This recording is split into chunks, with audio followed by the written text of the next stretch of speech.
This is the Authentic Dating series brought to you by Ahmad and David, where we explore what it takes to have a dating life you're excited about. Hi, I'm David. I'm Ahmad. And this is the Authentic Dating series. And on today's episode, we have a good friend of mine, Kish. Hey guys. So we're going to be interviewing Kish about, just some dating stuff, right? Well, specifically, Kish has got a very cool idea around how he brings his traveling mindset. He's done a lot of traveling and he brings that to dating regardless of where he is in the world. Yeah. So it's a bit of backstory. So I met Kish in a hostel in Bolivia about two and a half years. How was it? 3 years ago. About 3 years ago? Yeah, time flies, man. So about 2.5, 3 years ago. And to give you the story, because it's actually quite a funny story. I like telling this one. Actually, no, Kish, you tell the story. You tell the story. So I was in a hostel in Bolivia and I was with some of my friends, and then David came up to me with a friend of his. And then the first question I asked David was, what is it like being the only black guy traveling?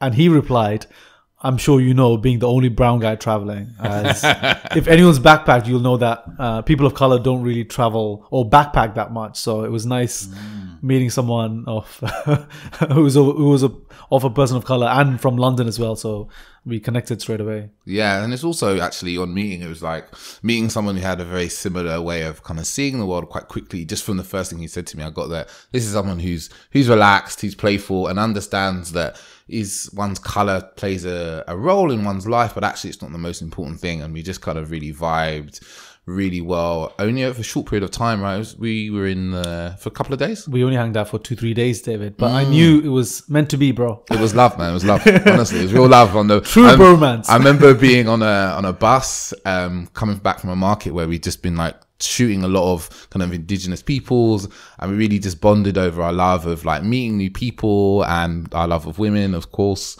And we also talked about like the intricacies and complexities of dating on that bus. I remember that really well. And like how kind of the formalities of dating that people have, the way it has to be and the way it should be and so forth. So it was a really educational bus ride. It was fucking bumpy, man. I remember that bus ride in Bolivia. It's weird that you bring up this now because it feels like it's almost foreshadowing, because it was the second day that we met and we were talking about dating, and I remember that conversation really well. And because I left that night and I remember thinking, oh man, I want to talk to this guy more about life and dating. But I had to leave. Yeah. But luckily, a year later, David came back to London, and we've stayed friends for almost 2 years now, bro. Yeah. For the yoga. Yeah. It's been good. We spent a lot of time going to yoga, being the only guys in the yoga class. Oh, really? Yeah. Guys out there, if you're looking for a great place to meet women, you need to go to yoga. It's great for your body and for your mind and for your sex life. So we're going to get into the topic today. So what are we talking about today, Kish? So what I thought would be a good topic to talk about is how when you're traveling and when you're at home, I feel like in some ways you're a very different person. For me, when I'm traveling, I always feel like I'm very free and I feel like I can do whatever I want, and I'm more open to meeting people and approaching people. And the way I normally travel is I backpack. So I normally travel solo. I don't normally travel with people from home. And then I stay in hostels. So in a normal hostel setting, you have lots of different people. You have group travelers, solo travelers, and people from all over the world. And you're forced into a small space where you're forced to interact with each other. And you meet lots of people in a short space of time. But also what happens is, whilst you're traveling, is that because you don't know where that person is from, specifically, or what their background is, I always feel that you're your most raw, open, and authentic, honest self whilst traveling, because you can be whoever you want, and that's liberating, but also freeing, because I feel like when you're back home, you're tied to your construct of society and family and friends, and you're supposed to be this way because that's how you've built this life around you in that setting. Well, when you're going traveling, you can be whoever you want, but also express yourself in more freeingly, Yeah. So just for some of our listeners who haven't like traveled and backpacked and stuff, like what's the kind of reason in hostels that you are in such close proximity to people? Because normally a good hostel will just have, one table, a bunch of chairs, and you sit next to them, and then, and you just say, hey, where are you from? And then you start a conversation straight away. And as normally in hostels, most people are solo travelers. Yeah. So they're also looking to meet other people. So everyone's looking for the same thing. And you actually build a group of friends quite easily because you're all kind of strangers and all alone. So you form a group, Yeah, and which is beautiful. I want to add as well is one of the big things with hostels is like I've spent a lot of time when I was traveling. I traveled for like 18, 20 months. And a big part of hostel life is that you're in big rooms full of anything from like 4-bed dorms to like 20-bed dorms and all the good and bad things that come with that. Like you're in with these people, right? So you wake up in the morning and you roll over and someone's getting changed, right? Like they might be completely naked, which happens from time to time, but generally people, they're in the room, they're just there. I remember the times like you wake up and you roll over and someone's like, hey, morning, how you doing? And that's your first morning experience, so you're constantly in front of people, with people, talking to them, kind of just constantly, right? Yeah, and the environment is created in such a way where it, like I said, it forces you to meet people, and you don't have a chance to kind of shy away. So it's great for you to really get out there and meet as many people as you want and connect with people. Yeah, I really resonate with the message because I remember when I traveled around China largely on my own, there's just this thing like when you're out there, as opposed to say being in London and you're meeting people, it's kind of like it's not so throwaway. You don't have that opportunity to take your time. You don't have the opportunity to take your time and be like, oh, I'll leave it till tomorrow, or it's now or it's never. Yep. And actually, I remember one day in Beijing where I wasn't feeling very great in the morning, but I realized like if I didn't interact with people, then I was going to have a shitty day by myself in a country that I didn't speak the language. And thankfully, even though I wasn't feeling that great, kind of like hungover vibe, this girl came over and asked me for a lighter. But because I was in that mode, that went on from being her asking me for a lighter to me being invited out with 10 more people. And then boom. Did you go to the island? Which island? The island that you went to. Is that the girl? Island? Remember you went to an island? In the Zhoushan Island? Yeah, it's an island. Do you remember the story about the island? No, this was another girl. Okay. That's a different girl. That story is shameful. I was there. Well, only because Dave is a more humanitarian effort, but that's for a different episode, I think. Dave's humanitarian, save the world, save the women one by one. One by one. Yeah, but no, so going back to your message, Kish, or the focus for today's podcast, it really resonates with me. The differences that arise with regard to dating and relating to people when one is in their home country and when one is abroad. Yeah. So what would you say? So what are the main points? Like, what's the difference? Because like we get it, right? We all sit here. We've talked about it for the last 55 hours because that's what happens when we record. We just kind of chat for ages and then we kind of put the mics on.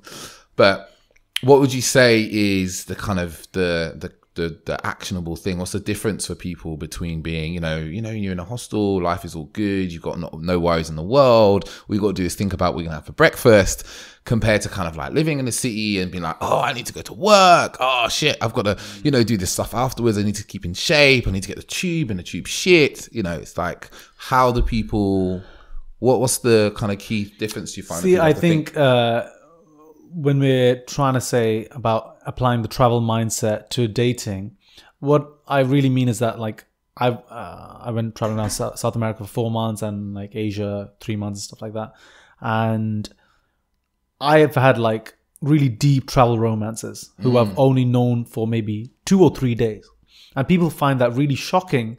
They find it, how can you connect with someone in such a deep manner in 2 or 3 days? But it's because, like, again, the person you are whilst traveling, you're very different, and you're so open and honest and raw, and you also have this urgency to get to know someone where you really put yourself out there. So you break down all your barriers of who you are and you're really vulnerable, so you can actually get to like the nucleus of who someone is in a quicker manner. And what I found when I came back home and I was dating was when I would go on first dates, it felt to me like people were asking questions from a checklist of, what do you do? What university did you go to? What are your hobbies? And so I struggled with that because I was at this point I was really used to meeting women and also other friends whilst traveling, where we'll jump into deeper conversations straight away about their family or who they are, what are they passionate about, or what are they fearful of. And I wanted to implement, because I'm really bad at like small talk or like really trivial conversation. I'm just really, really bad about it, So I wanted to have these conversations that I had whilst traveling with people who I went on dates with, because this is what I was interested about. Yeah. I'm really interested and curious about humans and how they work and how they tick and, why they think this way about something, So I don't really like having this small talk, so I try to jump in straight away. And what I found after was that when I implemented that same mindset, even though I'm back home in the comfort of my home in London, I was like, why can't I do the same here? Why can't I have these deeper conversations straight away? Why do I have to talk about, what you did last weekend or, what you do for work? Because I'm not really that interested about that. I'm really interested about who you are as a person. What are you passionate about? What was your family upbringing like? Because I think that tells you a lot more about a person than what your job is. Yeah, because when it comes down to it, a lot of people are working in, like, I can say for myself, like I enjoy my job, but it's not something that I would say is like my life passion. Like I know a few people out there that have jobs in what they're really passionate about. So when they talk to you about their work, they're just truly, really passionate about it, right? But most of us are, for whatever reason, working in offices because we got bills to pay. Yeah. We want to live a certain lifestyle. We want to travel. We want to have, a nice house. We want to buy nice plants, whatever, right? So a lot of the time you go on dates, and I've had this before, and you sit there and the girl sits down and they're like, oh, so, what do you do for a living? And I like you, like I find it kind of incredibly trivial when I start hearing this. What do you do for a living? It's like a warning sign for me. I'm like, oh fuck, I've heard that fucking question. What do I do for a living? I'm like, okay, I let the first one slide, and they're like, yeah, what do you do for a living? What uni did you go to? And when I hear that question, it's like, I'm 35 years old. Uni is a very distant fucking memory for me now, right? I can barely remember what the place was like, So like you, it's like you want to switch up the conversation and be like, what is about, I like to talk about myself, right? Because it's an easier place to start. Yeah. But for some of our listeners, they'll be like, oh, how do I kind of express myself about what I really love doing? See, I think it's nice having that intro, but the point I think we're trying to make is that don't just, hold on to that. I think too many people are scared to ask these deeper questions or really get to know who someone is. It can be the first date that you've been on someone, but why don't you get to know about their family? What's wrong with that? What's wrong with, what is your relationship like with your parents or your brother? There's nothing wrong with that, because I would do the same whilst I'm traveling to get to know a person, or, what they're scared about, or, what they actually really love.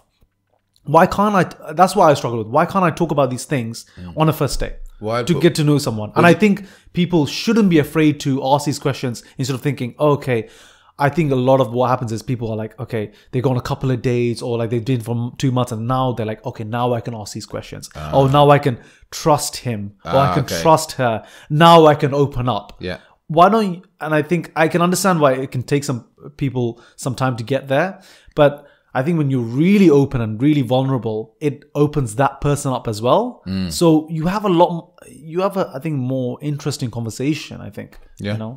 And we always say, like, being vulnerable is just like the key to great connections, right? Yeah. I think this is a big reason why, we live in London, and the dating scene in London is well documented. It's like, people are churning through Tinder dates, churning through their Bumble dates, and they're like, oh, I'm not meeting anyone cool or anyone interesting, and they're feeling really sad and upset. But I think the big thing is that people are doing is they're just putting up this big wall in front of their vulnerability, right? Yeah. They're just trying to be protected, and kind of it's like going out dating and wearing some armor to the date and being like, oh, of course you're going to have to, know what I look like, even though I've got this helmet on and shit, because that's how we're basically walking around, right? Like with actual armor protecting ourselves, instead of like actually being like, this is being naked and true, and like, this is who I am, and allowing people to get to know us, because fear, right? I think people don't realize how much of a strength and how liberating it is to be open and really vulnerable, even with a stranger. I think that's the difference. Whereas when we're traveling, we're constantly meeting strangers and we're constantly being open and vulnerable. You know, whereas when we are home, we're told, be careful of strangers, you know, don't let someone in. And it's all this from a childhood mentality, be like, oh, you know, don't trust this person, or you really need to get a person. Whereas when you're traveling, you're like, I can know a person just for a day, but have a lot more intense conversation than you would know, than you would with a friend that you've maybe known for like a couple of years, you know. It's very interesting. It's very interesting. So what kind of like comes up in my mind is I know for a lot of people they were like, well, like how can you be so forward or potentially invasive when you've just met someone? And I mean, I resonate with what you're saying in regards of first and foremost being free to be able to, you know, in your own self and sense of who you are, to kind of like be free and express yourself and ask questions because you actually are naturally curious. But from listening to you, it sounds like you had a certain experience abroad, and then when you came back to the UK after your travels and stuff, and then how was it for you here, and how did you find integrating this sort of idea with women you were meeting here in the UK? I think because I enjoyed those conversations and being that person so much whilst traveling, I wanted to just replicate that back home. You know, because I think travelers struggle with this a lot, where they feel like they're such a different person whilst traveling, and once they get back home, they kind of draw back in on themselves and they be a person that they used to be. You know, because around the comfort and surroundings of your home, you turn into the old person you were. And I was like, I didn't want that to happen because I liked who I am now. You know, and I think what also helps is that like I'm genuinely curious about other human beings, because I do a lot of photography and a lot of portrait photography whilst traveling. So when you're doing portrait photography, it forces you to go and interact with strangers, not just travelers, but locals as well. And then taking a portrait of someone is very personal, you know? Yeah. So the way I normally do is I approach them, I start talking to them, and then I ask, you know, can I take a photo of you? And then I always show it to them. And now what I've started doing is like I write a bio of who they are, their name, where they live, what do they do. And also what I've started doing, I started taking their addresses down because I want to print the photo and give it back to them. Nice. So I'm building, even though it's a very small interaction, maybe it's 1 minute or it's a couple of minutes, but I remember who this person is, you know, more than just a photo, because I really want to build some sort of connection, even if it's for a small period of time. So I approach that with not just the women I'm dating, but also with everyone, where I go into dates now where I don't put any pressure on myself.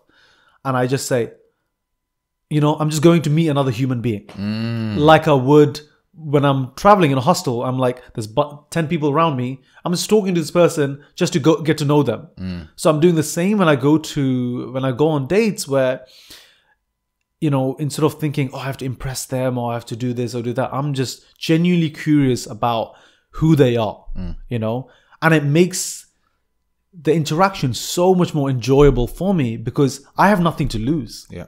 You know, I can genuinely say I've never really had a bad date because I feel like I always win. Where let's say I've hanged out, went on a first day and I've hanged out for some time, and if we've connected really well, I go on a second date. Yeah, totally. If let's say we haven't connected on that level, I'm going away thinking, oh, I just met a new human being. Yeah. I've had a conversation for 1 or 2 hours with them, and I've gotten to know them a bit. Maybe I learned something about them or something about myself.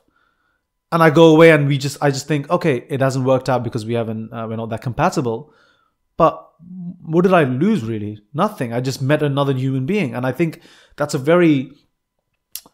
it's a freeing and also it's a fun way of interacting with people. Because normally when you're living in London, you either meet your friends or family or your work colleagues. So even if there was nothing more into this date, but at least I've been like, oh, I've met someone else who lives in the city and who's living a life. You know, I feel like I never lose almost.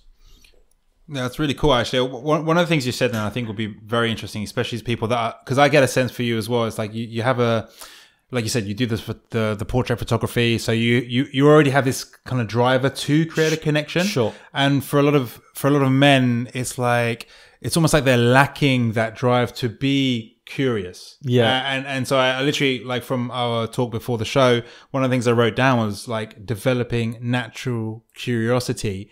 And so, like, what does that actually? How does that come out for you? How does it, you know what I mean? Like, when you're curious, what is it you're curious about? What comes up for you? What do you want to know about people? I think it's, in some parts it's hard to say because I feel like it's so ingrained in who I am.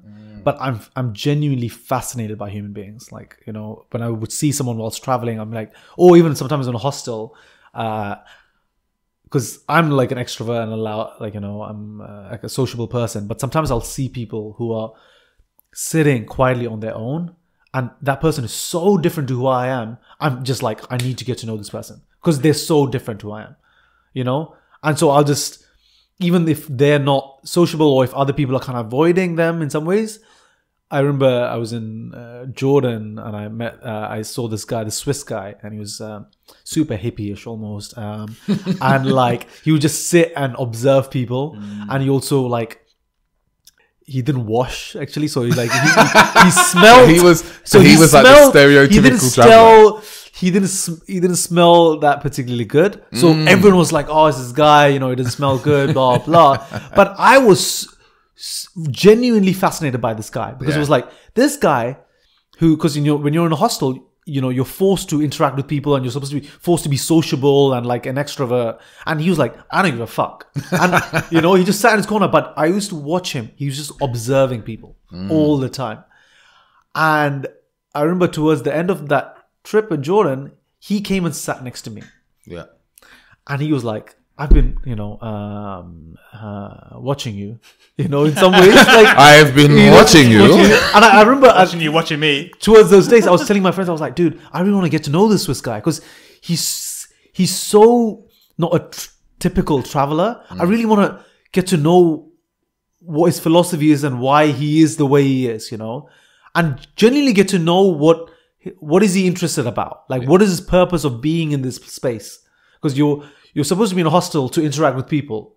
But he wasn't doing that. But he was doing it in his own way. And I was like, okay, but I could sense that he wanted to interact, but he didn't know how to. So I could have easily been like, I could just hang out with the people that I'm comfortable with and like who are normally my kind of people.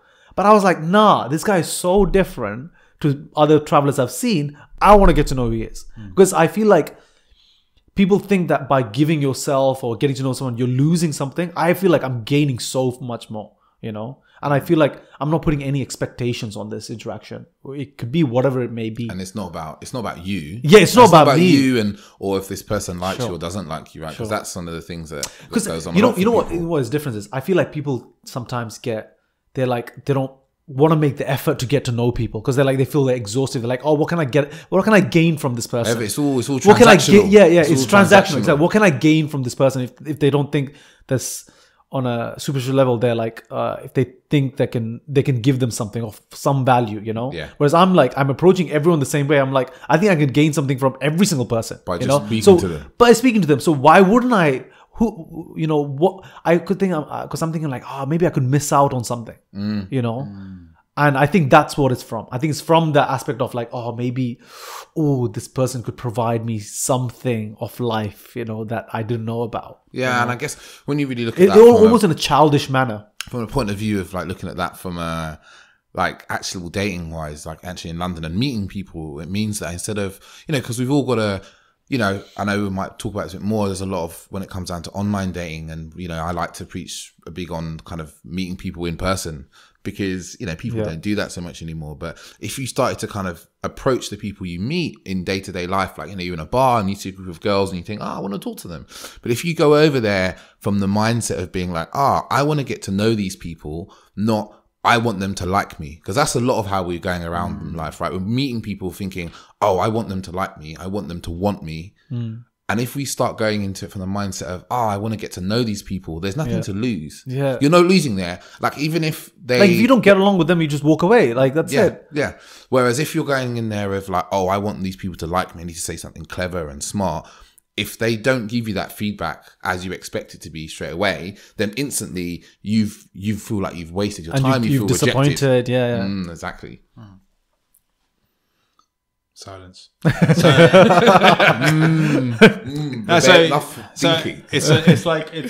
clear because for us at this point in our dating lives, it's clear for us why we enjoy this. And again, just to clarify then for people who haven't done this or are not used to this mode and only have ever understood what we can call the interview format. Yeah. We're trying to garner information. Sure. What is the outcome? What is the benefit of having this sort of interaction, or your personal, let's say, your point of view, your philosophy in how you approach dating?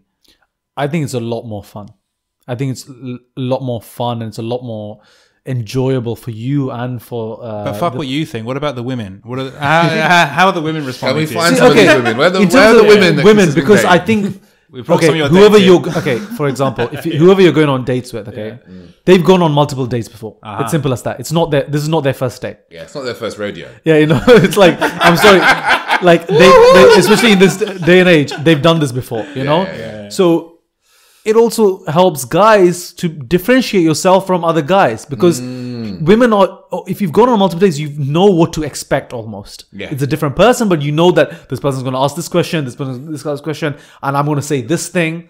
But if you can completely break all those rules and just go in, because imagine if someone's gone on a date, a couple of days, and they've been, they've talked about who they are, how old they are, what do they do for work, what do they study, what do they enjoy doing on weekends, and then suddenly you go in and you're like, hey, tell me about your family, or what are you really passionate about, and really deep dive in on about that. I remember one time, me and this girl really went down this rabbit hole. She studied law and ended up talking about genocide somehow. Wow. And then we almost had to reel it back, but we just went with it, because these topics you wouldn't think you would talk on a first date, but we were really passionate about, just politics of that kind, and we just went down the rabbit hole, and we were like, okay, maybe and we laughed about it, and we were like, okay, let's bring it back. So which was fun. Whereas I didn't, because we both didn't restrict ourselves, so we were able to go to that place. So I think you have to think about what that person is also thinking, if they're so used to this style, it's also a way for you to differentiate yourself and show a bit more of your true personality, I think, because everyone has filters, even I do. And I think I have experienced in my dating in the last couple of years of my singledom is that a lot of dates can be really quite dull. And I think as a man, if I'm really honest, this sounds, no, it doesn't sound anything, right? As a man, I feel like a man's job's to lead, right?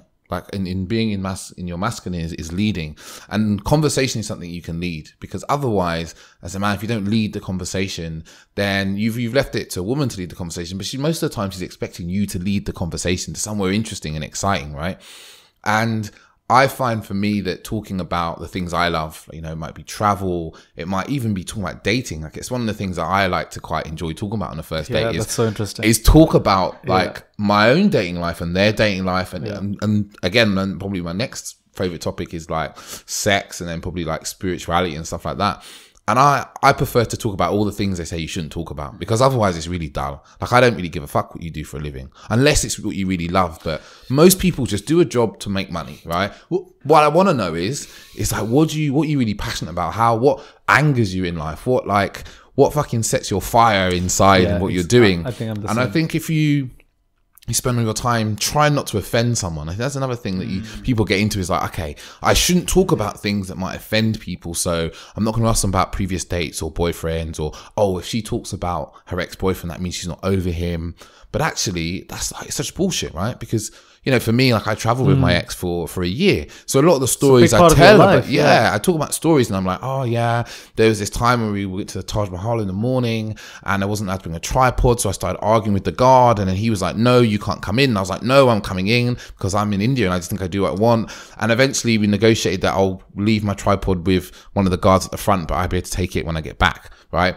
And it's just part of what happened. If I just omit her from the story, then I feel like that's me being inauthentic about what's really gone on. And also, I think what's interesting is that from what you were saying was, so like I've been delving into spirituality more as well. Like I've been doing yoga for the last year and a half, and I've been meditating probably for 6-7 months, and I'm learning more about consciousness and being present and being aware. And I'm trying to seek answers from other people about this because I don't know everything about it, because it's very new to me. Yeah. So what I also started doing was so that I thought maybe I was the only person thinking about these topics. But because I was so curious about this, I started asking people straight away. And what I found time and time again was that other people were really interested in this topic as well. And they started giving me answers that I was like, I thought, who talks about consciousness and like life and like, who we are as person? It's just like, nature of existence. Like, the nature of existence and like, is this, your ego and so on, all these topics on a first date, Yeah. But then when I opened up to these topics about it, I found that other people were thinking about this as well. And I would have never known that if I stuck to this list of things you're supposed to talk about. Exactly. So it helped me in a lot of ways, know. So because this topic was so new, this wasn't something that was, an expert at, And I think especially to hear it from a stranger rather than a friend, it's beautiful. So just something that comes to my mind now, because I have also been on fuckloads of Tinder dates. And I know this has happened to me in an occasion where, so I have an understanding of like what it is to be expressive and vulnerable, and how it, because like what you said there is like you're giving people the permission, because you're asking them, you're giving them permission to just say what it is that's there, and without any judgment. However, have you ever had a case where you've been open, you've asked a question or you've suggested something and it's backfired, the person's got upset, they've become uptight, or they've been negative towards it in terms of what you've asking them? You know what? The biggest thing that I took away from last year was that vulnerability is a strength and not a weakness. Because I think especially men, and I think especially men of color, I feel like we're somehow by society or family are not taught to be vulnerable. And I was like, I'm going to close, I'm going to do this, I'm going to not talk about it this way. But I found it more and more because other friends started opening up that I didn't expect them to open up. And then it led me to be open, And most of the time, I think, when you really put yourself in that position and if you're really vulnerable and people can sense that you are really putting yourself out there, to appease you or to put them selves in that situation, they also bring their part to that conversation, and because you always think, no, because that's what the fear is, that you talk about yourself and you really open up and the other person doesn't, right? That's why people don't want to do it. But because what you're doing is you're inviting and you're showing people that that they can do this, and I think not many people do it enough, and like even I didn't do it for a long time. But through other people, I found that the more I was vulnerable, they were the same. Yeah. I think it's rare when you're really opening up and the other person's like, yeah, okay, cool. It just doesn't happen that often, I really get, for me, it's something that I remember when we were coaching years ago, and one of the main coaches were kind of one of the guys who brought us in to the coaching. He kind of would spend a lot of time watching me talk to girls in bars and clubs and stuff like that. And one day he came over to me. He's like, David, you just have this knack of making people feel very comfortable with you. You just talk and you talk, and sometimes it appears that you just are talking a lot about yourself, but what you get back is other people just put into ease that they can just be however they want, right? And that's what you're saying here, right, with the vulnerability. Because when you start, like, I really feel that when you're vulnerable with people very rarely reject you, because they can like really sense that, I'm getting a real sense of this person over kind of a nonsense of the person, right? I think there's a lot of people, probably some of you guys listening, right, is that you go on dates and then the date ends and you go home and then maybe you go on a second date and then the girl kind of messages you going, like I don't really feel like there's a connection. I don't really feel like there's a spark here, blah, blah, blah. And I reckon at least 90% of the time, you just haven't been vulnerable with who you are. It might be vulnerable with your words in terms of being like, this is what I love in life. This is sad things have happened to me. These are times that I've cried. Or if you're not being vulnerable with your actions, like you're not being willing to kind of maybe go to a place that you really love, you're just going for safe. You're going to take her to a bar because that's a safe place to go, instead of like maybe taking her on a small adventure or to a park that you love or something like that. Or even with like how you are kind of dressing, because I think there's a thing now where like you have to be a certain way for a date, you know. Whereas like, you know, we were saying earlier, it's like, oh yeah, I've turned up a lot of dates in like pairs of trainers, and I've got like a denim boiler suit that I wear sometimes, and maybe that looks seriously fucking casual, but that's just how I like to be, right? Instead of like feeling like I have to dress a certain way, it's like that vulnerability can come from kind of multiple layers of how you are. Wow, you dropped it heavy there. Yeah? I'm gonna let that sink in. Yeah. Actually, there was something else I wanted to say. So Kish, like, so you're talking about these dates, and I know you a bit better, so I know that there's some dates you're going on a reasonably regular basis, whatever the listeners make that mean. I see his face now. He's like, "Shut up, David." So where are you mainly meeting women these days? I've gone on, like, I know these guys, you know, mess around with like they tease online dating, but I've met loads of people on dating apps, because I think in London it can be quite hard meeting new people, because if you're not meeting people through friends of friends or via work, it's hard, you know. Like it's a city of 9 million people, but it's still hard to really meet new people. Whereas when you go on a dating app, you can actually meet people who are completely out of your social circle, and you don't know who you can interact with. And I think that's really nice.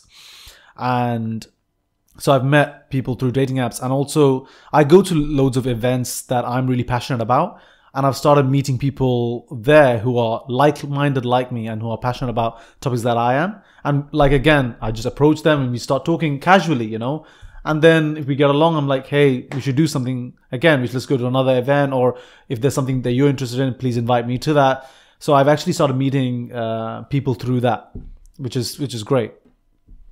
And you finding that, you know, especially in the Tinderland now, right? People are just swiping left, swiping right, and you know, there's a lot of guys I speak to, and they're like, oh, you know, girls aren't liking my profile. They just want like this tall, handsome black man that I saw on a podcast, you know, and I can't find him online, or, you know.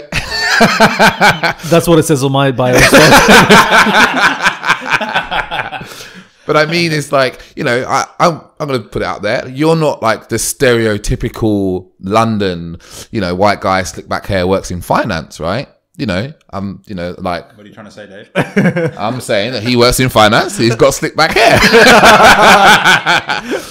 But how do you find that? Because, you know, there's this real rhetoric I hear from guys being like, oh, women all want, I know, don't get any matches, or the girls that, you know, and there's no beautiful girls that are matching with me, blah, blah, blah. I think in some ways, I think the traveling part definitely helps. I'm not gonna lie. Really? You know, you got those travel photos. Are you using those pictures I took of you and believe it on your profile? Those travel photos definitely help. And also I think it's I remember, like, I just write stuff that, you know, in the bio or whatever, I talk about how I'm passionate about photography and film. You know, my job may be completely different, but I talk about my passions there straight away. You know, I'm not saying, oh, I like to Netflix and chill, or like I like to, you know, go out on the weekend. No, I'm telling them from the onset what I'm really interested about. So there's like vulnerability in your profile too. Sure, there is, you know, and I say, like, I want to go on an adventure, because I do. You know, because I do want to show that I don't want to stand there day, and like just show a bit more of my personality there, and I think that's important. Yeah, and just to, you know, disclaim against what Kish said earlier about our feelings towards online dating. See, this is the thing about online dating, is it's for me, and the way I've always seen it, it's a vehicle. It's a route to market. I think it's like a really complete tool, dude. Like crass way of saying it, but it's a route to market. And the thing is like, you see, everything that you've been sharing about your life, the way you live, how you express yourself, beautiful, right? Yeah. Of course you're going to do well online. But if you're thinking that it's like somehow, I don't know, I'm just trying to think of like, you know, Argos or something. I go onto the Argos app and I look for what I want and I press it and I go and purchase it. That's not how online dating works. Yeah. So with online dating, it's like, it's really done wonders for the guys that were already Doing well. it's really just, you know, they can do it from home. It's like, The worst thing about online dating is like if you were able to meet women anyway, now you just meet more. Or if you couldn't meet women before, you can't meet any. it's like, it basically expands the problem that you were having before. If your problem was having too many women, it's expanded that issue. Your problem is having not enough women, it's expanded that issue. So, and really, this is the thing. It's like, it's not, I personally, you know, I did a lot of like Tinder, especially when in the early days of Tinder, this is back in 2014, before they started gamifying the whole thing. I don't even know what it's like anymore.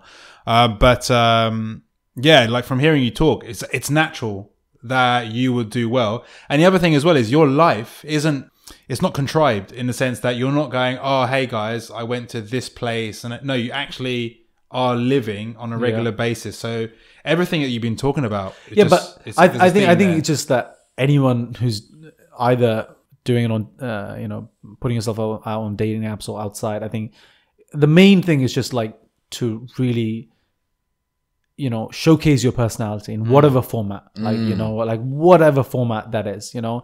And I think if you can really spread that vibe in some way, people will be attracted to it. It can be whatever you want, you know, like again, like Tinder's just a tool, you know, it's just a tool. That's it. You meeting people in a bar, that's a tool. It's just an avenue. It's just another space. I don't like it when people differentiate it too much because I don't think it's that different. Actually, it's just you can use it however you want and you can gain results however you want. You know, your intention of that could be however you want. You know, so for me, I see no difference in that. It's just like, oh, it just made it easier for you to meet people outside your circle. And I just feel like, oh, I can meet someone that I never thought would be into like marine biology or something, you know, that because I'm not in that circle. But so I just think, oh, it's an avenue to meet people. And so it really depends on how you use it itself and also what you can gain from it. You know, I can think that, I think people sometimes think, Tinder dates can be superficial. No, that's not true. It depends what you want to gain out of it. Why can't I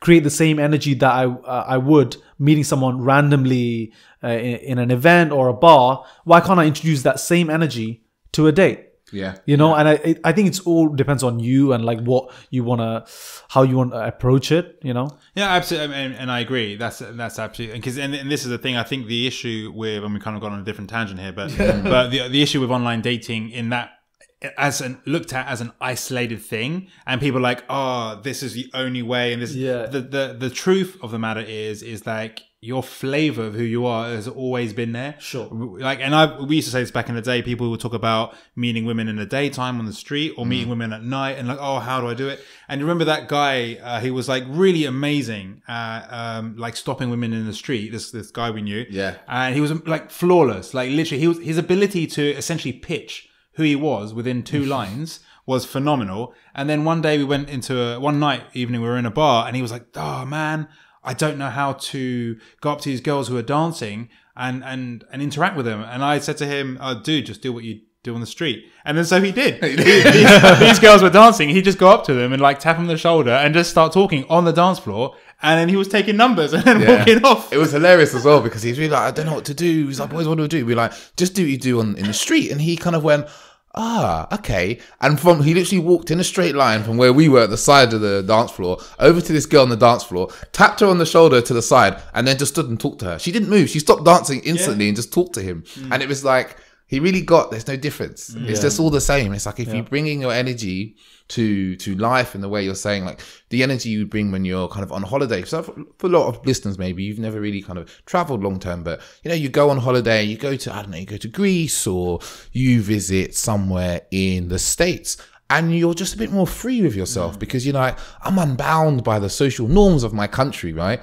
And then as soon as you come back home, you become bound again by them. And what we're really saying here is like, you don't have to be bound by these social norms. You can be free to be how you were when you were away and not be concerned for how people judge you, because you don't worry about it when you're on holiday because you know you're never going to see them again. But actually, when you're here, there's not much difference. Yeah. Yeah. So There's something else about that whole lifestyle, which we were discussing in the preamble, which was about how you actually structure your dates and how you create a date. I mean, it's not like you're contriving it again, like a dating experience, but almost, right? So yeah, tell us a bit about that. Like, what's a typical Kish date? I wouldn't say this is typical Kish date, but it's just, I think whatever I feel like, and if I've got to know the person, or if, let's say, there's interest in a certain thing, what I kind of do now is that, so I'm really interested in like photography and film, and I'm going into that career. I'm making a transition in the summer from finance to film, which is a huge transition, but I'm going to that. And so I go to loads of events around that, or parts of, social activism and like, documentary photography, these parts that I'm really interested in. So rather than going to a bar, which I've done before many times, or a restaurant, I'm just like, okay, hey, I'm interested in this event. Do you want to check this out with me? Yeah. And I think it's a very relaxed environment, but also it shows a bit more of my personality rather than me having to tell you. Yeah. You can kind of see it, that it's like, oh, he's interested in these events. Oh, so he must be into photography or whatever, And I think that, and you take yourself out of this construct that you're in. Like, that's what we're trying to say, right? Don't go by the checklist of things. So, or for example, like I'm really into, like, I love sunsets. Like it's a huge thing for me.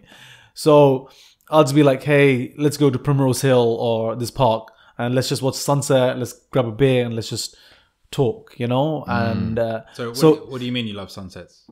Like, I'm obsessed with them, bro. Yeah, like, I travel with this guy, bro, right? So I'm gonna give you a story. When we were in Ethiopia, like every day, and like I'm chill, bro. When I travel, I'm super chill. And every day he'd be like, Dave, the sun's gonna go down in like an hour. I'd be like, yeah, cool. He's like, we need to find a good spot. I'd be like, yeah, cool, man. And we'd like go to a shop, buy a beer, and then sit down. And literally, I remember we've got shots of us like just sitting there and just watching sunsets go down. And like, me, I love a sunset as much as the next as well. But Kish, he likes a bit of alone time as well during his sunset. Like he might wander off and be like, I'm just gonna sit here on my own and just. I have a sunset ritual. Yeah, he really has a little ritual, that he really to really absorb all of the sunset and really enjoy it all. Okay. A tangent, but let's talk about this for a second. Okay? See, this is the thing that I don't think understand about sunsets, or it can be whatever. The sunsets every single day of your life, okay, and it's done for like almost eternity, but it's incredibly beautiful every single day, and it's incredibly different every day. And I feel like people don't realize the beauty in the monotony of that. Like this thing happens every day, and you don't need anything. You don't need this manufactured entertainment. You can just sit somewhere and watch this beautiful thing. And I feel like people miss out on these simple joys. And like, yeah, I love it, man. When I'm traveling, like I don't really, like, me and David, I think we're in the same. We're the same in that, where we don't plan anything, we just go with the flow. But the sunset thing is like number one, where I'm like, when I'm in the city or whatever, I'll try to get the highest point at the end of the day and watch the sunset, because it really means something to me. Like I value it so much. So by doing this, what I'm trying to say is I'm trying to invite this person into my life in some capacity, and showing them that I am interested in these things, that we don't have to sit in a bar and talk about things. We can, and I've done it, but also, why not try this? What are you going to lose from it? Nothing. You're just showing a different side of your personality, and I enjoy it. So I want to share that with someone else as well. Which is really nice. So it's like the Kish date is like. No, we'll call them Kish dates. Maybe we'll get Kish to write a little date program called the Kish date. Maybe we'll raffle it off. Have a date with Kish. Ooh, maybe for the listeners. A Kish date is really, it's not just like going out and listening and talking and going to a nice pretty bar with pretty cocktails. It's like, it's a real 4D experience. You know, 4D. 4D experience. Dave, you're hyping this up. Bro. It's a 4D experience. That's like when with they got Kish. the wind and The wind and the water splashes on you. You get some clouds, you get the dirt on your face, you know, you get the grass on the grass stains on your ass from but it's like a full experience, right, of you and on your world, right?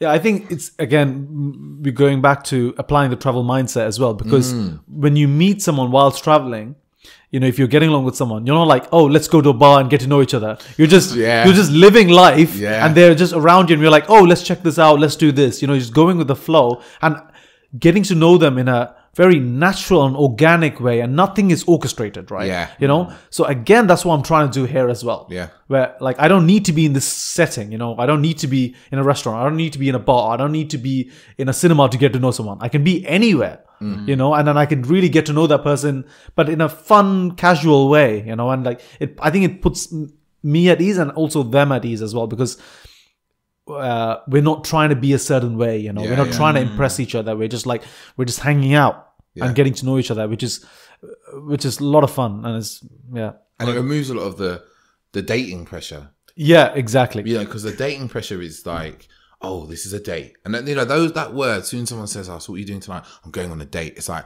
oh, yeah. There's like this pressure. It's So like, true. how's the date gonna go? Are you gonna kiss? there's like Are an you gonna go expectation home? for Yeah, them. yeah. And it's like there's enough expectation in your life. Like, why would you add expectation to your dating, which, you know, hopefully should be fun, should be playful, right? See, I think that's the thing. I think really, I don't know, man, but I think people forget how fun it can be to get to know someone, you know? Like, you know, I think we are putting so much pressure on finding someone and this and that, but like, why do that? Like, just, you know, like take away from that and just think about, like, again, think about you're just getting to know another human being, okay? And you're just living life, you know? So you can create that environment as well, you know? And if you set that goal of like, oh, I'm just going to live my life and I'm getting to know this person who's come along and who's just, you know, another passerby in your in life, and you're sharing your experiences and you're both sharing experiences, I think it's really enjoyable, and it's beautiful, man. It's really beautiful, you know. It's I love it. Like I really do love it. I get that. I really get that. Kish loves that. It's fascinating listening to you talk, because David and I have recorded, like, you know, this is like number 21 now, episodes, and there's... Well done on recording all these episodes, guys. You're killing it. Thank you. Thanks, man. Yeah, and actually, a lot of the principles that we didn't sit here and say to Kish, right, we need you to talk about this, and this. We said, okay, we want to hear what you have to say, and there's so much of it in, like, in regards of being real, being human, bringing that essence back. I'm thinking of like a very silly phrase, but it's like making dates great again, and all it is taking it back to being yourself, being a human. And there's all this lark about the supposed way, you know, you're dressing a certain way, having to do things a certain way, all these little itty bitty rules, when in fact it's actually about meeting someone. It's about sharing yourself, sharing who you are, and it's something that we all do quite, like, I suppose, naturally, because we actually realized it's the only way for us to exist in an enjoyable life. But beautiful, man. Really, really, like, beautiful to hear your like untainted perspective of dating. One of the things I want to add as well is, like, we three men, we sit here and, like, we weren't all just born this way. Like, I think there's something that sometimes we gloss over with the listeners is, like, I wasn't born this way, talking freely over my dates and enjoying, like, apples fresh off the apple tree in the park and laughing and joking with women. And that's not how I was born. You know, I was a bit awkward. I didn't really know how to be. I know really? Ahmad, yes. I know Ahmad, you know, had his stiff struggles when we were young, and I know Kish, it wasn't always plain sailing for you, right? I think it's because I used to be a person, I think, before I went traveling and when I was at university and stuff, I used to overthink everything, man. Like, everything. I remember there was do you know the rapper Low Key? There's a saying in one of his songs where he says, overthinking tortures the mind, or something like that. Yeah. And I remember a friend telling me that. And, like, I used to overthink every interaction I had with a girl. You know, it was like, oh, what about this? What about this? And I used to go away and I was like, oh, what about this? Oh, I used to create, like, images or fantasies about us, you know, and but it really restricted me because because I was, and I see with some friends of mine as well who go on dates where they're like, they're so conscious of what they're saying. They're so conscious of their actions, you know. I think it's good being conscious, but when you're so conscious of before where you're going to say something, you're not really your authentic self, you know. And I think I was like that as well when, you know, I was filtering myself. And then after university, once I went traveling, you know, I really, really learned to just be present in the moment, be free, and then just say what I felt like and do what I felt like. And when you create that environment, you know, and you really own in yourself and who you are, that's a very attractive quality to anyone. You know, people are drawn to that because it puts them at ease. And also I can just really learn to live in the moment and be present in the moment and not think about anything else. You know, that's what I'm trying to say. Like, I'm not putting any expectations on this day because I don't know, honestly, I don't know what it's going to be like. I can do all these things and then end up still like, I could really like this girl, and this girl, you know, she might choose not to pursue this on. But when I'm in a place where I'm just thinking, oh, I'm getting to know a person, I'm living in the moment, you know, and I've got to get to know someone, I walk away feeling like, oh, okay, I've had a good time. You know, I want to enjoy myself. I've had a good time, you know, and I think that's the thing. I think people like, don't change yourself too much because you're going on a date, you know. Try to hold on to that personality as well, you know. How you would interact with a friend that you've known for 5 years or something like that. Why not introduce that personality? It's really interesting, actually. That last bit you said, it just really triggered something in my mind. When we were on a stag do the year before in Bali, and I met a girl in a bar, and she came over later and gave me her number and her Facebook and stuff. And we met up the next day, and I asked her a question. I was like, oh, why did you want to really see me again? I was like, we hardly spoke. We danced a little bit. And her words for me were really interesting, right? It really talks into what you just said. She just like, talking to you was like talking to someone I'd known for 5 years. You just talked to me like you'd known me for ages. Yeah, dude. Like, for example, when I met David, like, you know, we only hung out for 3 days, but I just knew that, like, I wanted to get to know him more. And I knew that we will stay friends. I just had this feeling because I think we both put out those vibes together. I just knew that he'll make an effort to keep in touch and I'll make an effort to keep in touch. Yeah. And sometimes you can just feel these things. So I completely agree. And it's really important to like putting people at ease through just being you. And it's something that someone said to me recently is like, when you are at ease with yourself and you feel good and you make other people feel good, it's like you put up a mirror in front of them and you show them how they can be the same way. And you give them license to just be free with themselves and be open and honest. And ultimately, I think really I think all of us really want, we all just want to be ourselves. So when you meet someone who's like so themselves and so relaxed and just themselves, they give you the license to give you license to be that way. And that just becomes something you just want to be around. Yeah. Yeah, wow, that's some really good shit right there. Actually, what I want to talk to you a bit more about, Kish, is you kind of touched on it before, kind of like your passions around kind of social justice, photography, and like one of the things I really see you doing on your Instagram, you should plug your Instagram after this, is he really has a knack for kind of telling stories about underrepresented people, right? Like I know you were in Lebanon not too long ago. Yeah. Can you tell us about like how you come to do that and why you were there? So I think I initially started off traveling in Asia, and then I went to South America, and I really wanted to travel to places that I didn't know much about and you didn't see much about on the world, you know. Yeah. So like David and I traveled to Ethiopia, you know, like everyone thought we were crazy. They were like, why the fuck are you guys going there? And it was amazing. You know? Big up all my Ethiopian people. And like I went to Lebanon because I know a friend just through, again, I only know it through Instagram. We were just friends through Instagram, and we just connected. And I had some time off, and she was like, "Why don't you come there?" You know, and I was like, "Yeah, sure, why not?" You know, she had a travel company there, but we were both on the same vibe. You know, again, it's like I was genuinely curious about her. You know, and like about people in Lebanon. And this is a complete stranger who I went and stayed with for 3 weeks with her and her family. Wow. You know, and So I'm really interested in photography and film. And like when I was in Lebanon, I wasn't actually traveling per se because I was living with a peer. She works with local communities and underrepresented kids there. So we worked on social projects there. And I also did some work with the Syrian refugees in Lebanon because I've known about the crisis for some time. Wow.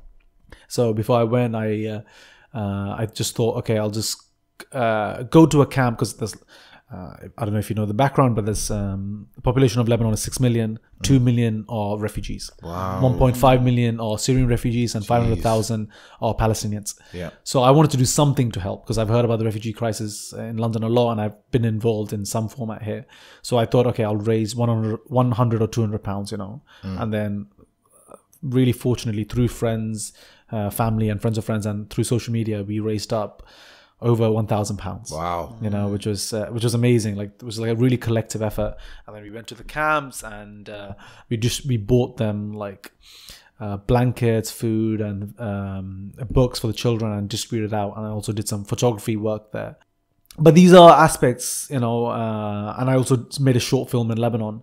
But these are a huge part of my life, you know, and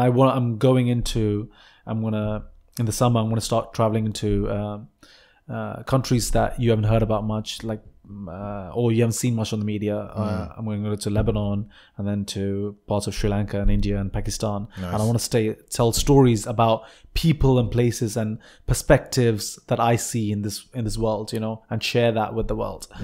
And, these are things that really align with who I am and my morals and views and who I am, and I want to share that with the world, and that's why when I'm dating as well, I introduce the people I'm dating into this world as well. I take them to exhibitions, photo exhibitions, or I take them to, like the other day I went to an exhibition about how Raqqa as a city in Syria was affected, and or I take them to protests or whatever, it can be whatever. It can be like, it can be a casual casual protest day. Yeah, like casual protest day or whatever. But like, these are things that I'm really passionate about. And I want my friends or who I'm dating into that aspect as well. Totally. And I think more people should share that aspect of themselves. Yeah, I think people are. Again, we keep. And I'm not. And these are like really can be controversial things or like really deep things, but I'm not shy away to sharing them about it, because I'm not shy away about sharing my perspective on the migrant crisis or the refugee crisis. I'm not shy away about telling people about this. Totally. Or like, one of the things that we got going out in Ethiopia was really interesting was the number of people when I was going out there were like, oh, you're going to Ethiopia? Oh, do they even have food there? And it got to the point where, beforehand, it became so tiresome to hear that it's actually not even bordering. It's just straight fucking racism, right? People have this idea about Africa and that there's no food in Africa and everyone's dying there. Yeah. And it's really from this kind of rhetoric that really started in the 80s, right? We can really blame Bob Geldof, to be honest, for most of it, is that this whole idea that, children over in Ethiopia with flies on them with no food to eat. And that happened in the 80s, right? It's like assuming that all football fans in the UK are absolute football hooligans, because that's what happened in the 80s. But actually, we've come a long way from there, and neither of those things are true for either country, right? And we were in Ethiopia, and the stories that I saw you tell and put on Instagram and stuff like that were amazing, because we saw people who are actually really living in their power, living in their culture, and living great lives, right? They're happy as can be. Like they don't have a huge amount, but they're actually really, truly happy. Unlike a lot of people you meet in the Western world. Yeah. I think, because like even before I went to Ethiopia, everyone just thought of the famine, which is 40 years ago, and people still have that image. And I want to help, change part of that image, and show people in a beautiful light, and like however I saw them. And because I think you need these voices, you need to show, you need to change the narrative, especially around, we'd go this further, but the narrative around Africa is, it's not great, or the Middle East, especially the Middle East. I think it's really, really bad at the moment, and it's not homogenous. That's the thing. You have extremes in each side, but it's so diverse, it's so varied, you know, it's so complex. And I think I would love to, you know, change some of those perspectives. So you're going to be taking any people out there or anything like that? What I'm planning to do is potentially, like people have been telling me to do group trips for some time, and I never thought I would. I thought maybe I'll do one in India, but I would love to, with a friend of mine, I'm with Pia, who I visited in Lebanon. I'm actually thinking about doing a group trip in Lebanon, because it's not the easiest country to travel in. No. It's not. Backpacking there is quite hard, and it's really expensive actually, which people don't realize. And you need a car to go anywhere. You literally need a car to go to anywhere. So I'm thinking about doing a group trip for about 10 to 15 people and showing them backpacking, but also showing them what the Middle East is like. Like Lebanon is amazing. It's incredible. It's so beautiful. The food is amazing. People are some of the friendliest people I've ever met. And I would love to also do some photography, creative sessions with them. So, but after that, so I think I'll do a group trip there. I'm planning that at the moment. But then after that, I think I'll travel around Lebanon for a bit and tell short films from there. Oh, nice. So if people are interested in getting involved in your group trip, like potentially going on it and stuff like that, how would they get in contact with you? Yeah, I think the best way is through Instagram. My name was Kishanth. And I think if you go on there, I'm going to be putting out there soon. So if you can message me and find out about it. And then I'll let you know. Do you want to spell that out for the listeners in case they can get a little pen and pad? It's Kishanth. It's Kishanth. Yeah. And it's just at Kishanth. Yeah. Oh, look at you. The only one on Instagram. There's not... Yeah, I think I got lucky, bro. I remember this guy, like, he was messaging me. There was 16-year-old kid. He was like, give me that name. I was like, no. No. And he was like, yeah, it's my name. Just give it to me. I was like, no, man, it's my name as well. What do you think this is? So funny. Yeah. But yeah, you can also check out my photography from there. And I also tell stories about when I travel to countries as well. Okay. So in the summer, it's going to be, because I've been delving in photography for some time, but I've been doing photography for some time, but I'm going to go into film and start telling short stories. So yeah, it should be fun. Amazing. Cool. Amazing. Yeah. Yeah. So, well, I think the only thing left to do really is, I mean, I personally, you've shared so much, and I really appreciate you making the time to come down today. Thanks, guys. It's been really fun. Actually. Yeah. Amazing. More so than I could have imagined. Yeah. Really, really interesting. I've learned a lot more about you in this. I know you guys have known each other really well. But yeah, really beautiful to see and also hear what you're up to and what you're going forward. I mean, this is the thing about what we said right from the start in regards to dating. It's like, it's kind of like what we were saying about online dating. It's like people isolate one aspect. It should be just part of your life, It's not a side thing. It's just incorporate into it, And one of the things I think, which is really clear to me from what you're saying, and it's what we're about anyway, is bringing that human touch. It's like, I say touch, but it's just being human and bringing that back into dating, rather than robotic and I have to do this, and actually sharing your true life. And you've really shown that here today, for everything you shared. So just for our listeners, I mean, in terms of like what is the core thing you want them to hear then? The last message, the last word from you. I think don't be afraid to go out of the construct of what dating should be like or what dates should be like, Really be... If you want to talk about a deeper topic, talk about that, If you want to just take them on spontaneous random dates, even like walk along the park, do that, Like, you don't have to, don't get me wrong, I've gone to a bar and like had dates, I've done them many times, but you don't have to stick to this construct. That's what we're trying to say. We're trying to say that don't fit yourself into this box of what you think a date should be like, especially first dates, Yeah. If you feel like you want to do something, just do it and invite that person. They will be interested. Even if you don't think they're into, let's say, an art exhibition, just be like, hey, I think this is cool. This Van Gogh museum exhibition is on. Yeah. Do you want to come and check that out? Most of the time, people will be like, yeah, why not? Why not? For them, right? Yeah, why not? So I think don't stick to the ideas of, oh, I should only talk about these things, or I shouldn't talk about this, or I think a date should be in this setting. Forget all of that and like really open up and have fun with it, man. Like that's the main thing. Like really have fun with getting to know someone, without expecting anything. Just have fun with it to get to know another human being. Like, how amazing is that? How amazing is it that you can get insight into someone's life? Yeah. It's beautiful, right? Beautiful. Cool. Well, thanks.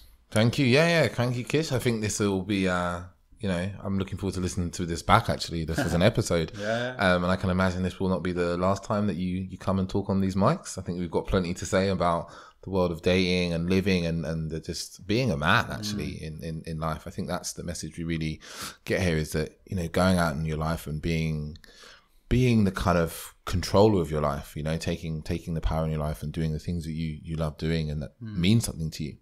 Actually, yeah. I mean, I since we started this podcast, I know Kish has been very adamant on being a guest on the show. How has it been, Kish? You finally here? Yes, I finally made it. Like, I think more like David and I have been friends for 2-3 years, and I love what he's doing, because he is passionate about this. He's really passionate about this, and also he's making something and he's doing something out of it, and providing value to people.